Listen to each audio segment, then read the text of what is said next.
Hey guys, and welcome back to my channel. Today for Mommy Monday we are going to do the video that I talked about doing in my last video, which is the top 10 things I enjoy after I've had a child and realized what kind of items we like and what I like as both a mom and seeing what he likes kind of in a combination. So I'm just going to get started because I'm going to kind of briefly explain for each thing why I like it. So before it gets too out of hand, I'm just going to go ahead. The top number one thing that I've loved so far is the Nose Frida, which is the most absolutely disturbing contraption ever. It just kind of sucks the snot and boogers out of their nose by using your own mouth, and it sounds really weird, but they are kind of blossoming everywhere in all different locations. I know my local Target has it now, and I saw it first at Bye Bye Baby, and it's affordable. It's just a little bit different than a typical bulb syringe, and at first I was like, that is kind of disgusting, like I don't want to be really sucking in boogers, because before I really realized how it worked, I was like, what if you happen to like get that in your mouth? That's just gross. But it actually never even comes close to touching you, and after Sebastian had his first cold, it just helped so much. Now granted, not every baby likes you going near their nose anyway, so it is a little bit of a challenge, but regardless of what tool you're going to use, you could face that problem. And the Nose Frida just gets so much more out than the bulb syringe, and it's a lot safer for them, a lot more comfortable. So I really enjoyed that a lot more than I ever thought I would, and it's really easy to clean, so definitely give an A+ for that. Number two is a noise machine. When we were in the hospital, they did have one in the room, and we just opted to use one because I grew up in a household where every room had a box fan, so I like having that near me. It's kind of my version of a noise machine. I can fall asleep without them, but I prefer to fall asleep with it on, and so we did raise him in that kind of environment as well. But we actually went out and bought a noise machine, and we don't have one of those where it's just like that white noise. We actually put him on the noise of rain, which I didn't realize this at the time, but I think it was good that we used that, because when we had our first thunderstorms in our area that he had, he actually was very unaffected by it, and you can hear, we have a fireplace and you can hear rain pretty loudly going through that, and I don't think it even fazed him because he's just so used to the noise already. So I definitely like that and give it a thumbs up. Number three would be blackout curtains. I don't know about your children, but my child likes to sleep in absolute darkness, whether it's a nap or a nighttime sleep. He just likes it absolutely dark. I mean, we do have a nightlight in his room, but it is kind of blocked by a few things. It's more so that when he wants his binky, we can find where his mouth is a lot easier than trying to like feel his face. But they have come in handy so much. I'm so happy that I got them. I know there's that whole, like in the beginning, you need to help them differentiate between night and day, but he pretty much adjusted that really fast. So we were lucky in that sense that we didn't really have any issues. And when he was sleeping in our room, we don't have blackout curtains in our room, so he did notice the difference, but his major preference, we can tell, is that he falls asleep a lot quicker when it is dark as to when it is light. So blackout curtains are one of my favorite things. The boon grass, I believe that's what it's called, and all this stuff I will link below, but this is something that we actually got from our registry, but looking back, I would have totally bought it, not just because it's aesthetically pleasing, but it is also super convenient. It's just the thing that can dry the bottles, and you can get like the flour that kind of sticks up to hold like the nipples and the lids and all that stuff. It's just really awesome because the way it grips the bottles and everything so well just stands them out. Or stands them up, and it just ventilates really well, so you don't have to worry about like mold growing or it being closed off or anything like that. So I've really enjoyed the boon grass. We actually have two of them. One is just for bottles, and the other one is for lids or other miscellaneous like binkies or anything like that. So we do have two of them.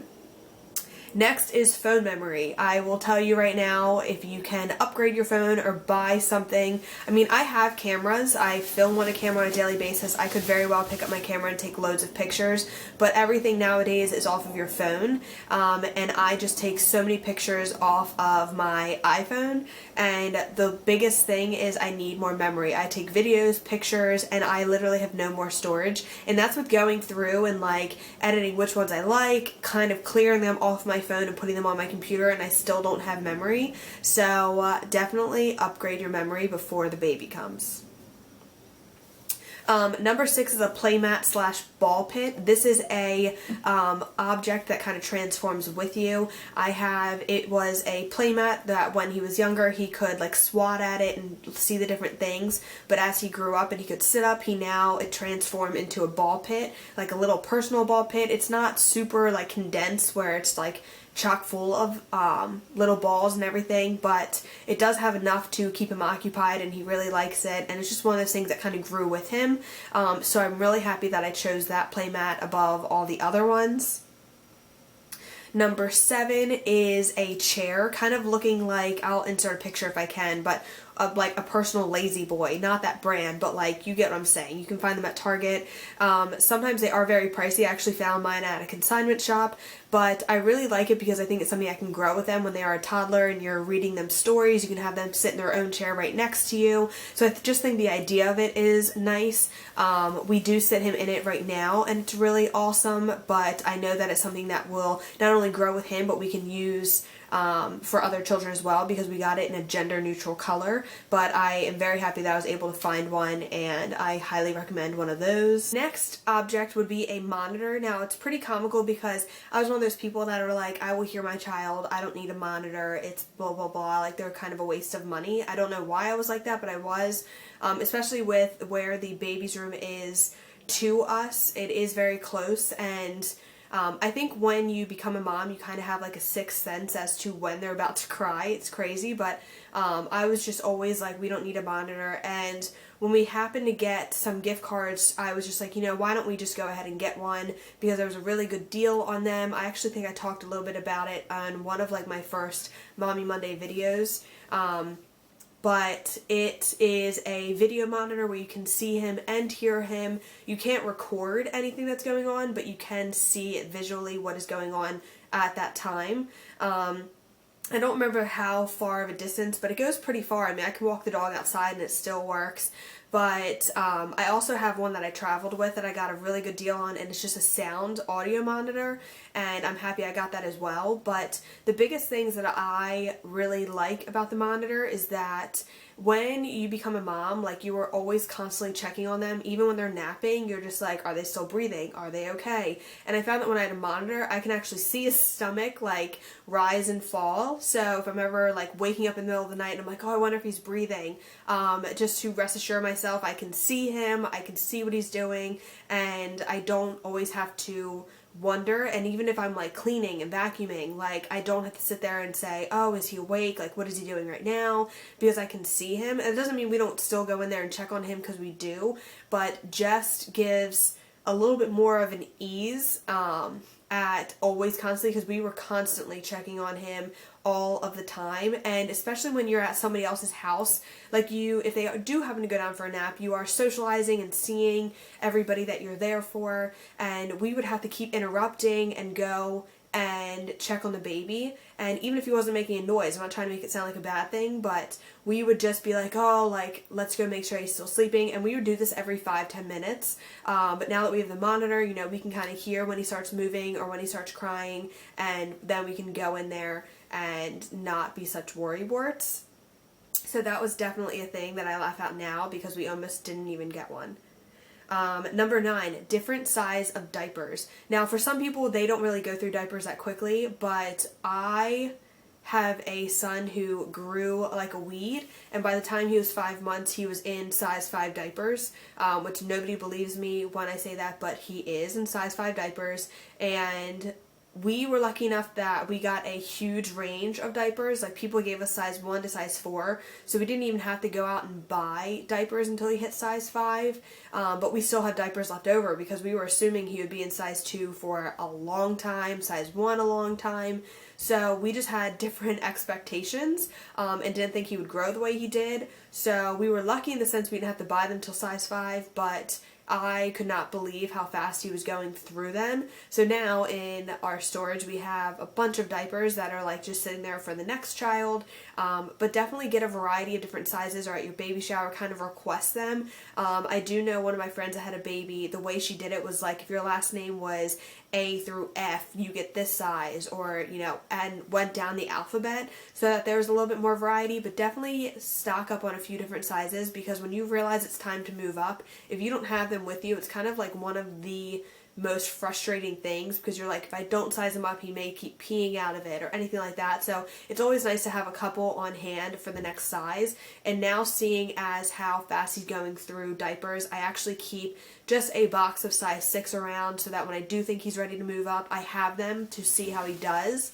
And then I'll know I need to go out and buy more in that size. So definitely stock up on different sizes of diapers.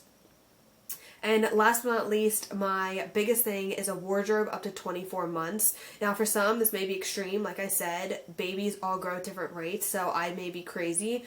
But I did find that my 5-month-old is in 12 to 18 months, and his wardrobe stops at 18 months, because I never thought that I would have a child that would go so far in advance of his size.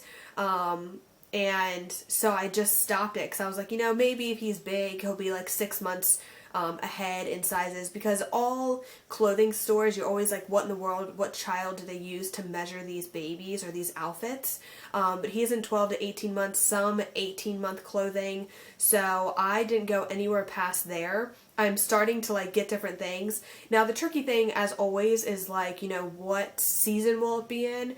But that's why I say just get a few things, so that if they happen to be in 24 months and it's winter, say you just have a short sleeve shirt, I mean, it's still something that's going to get you by. Because when I had to buy him shorts when he was in size 12 and 18 months, when he started beginning, all I had were 9-month shorts, and I felt so bad because of how tight it was around his waist.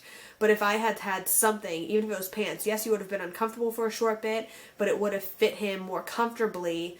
Like if it's summer now and he's in 12 to 18 months, and even if I only had pants that were 12 months, he would have survived going to the store until I could get him 12 month shorts.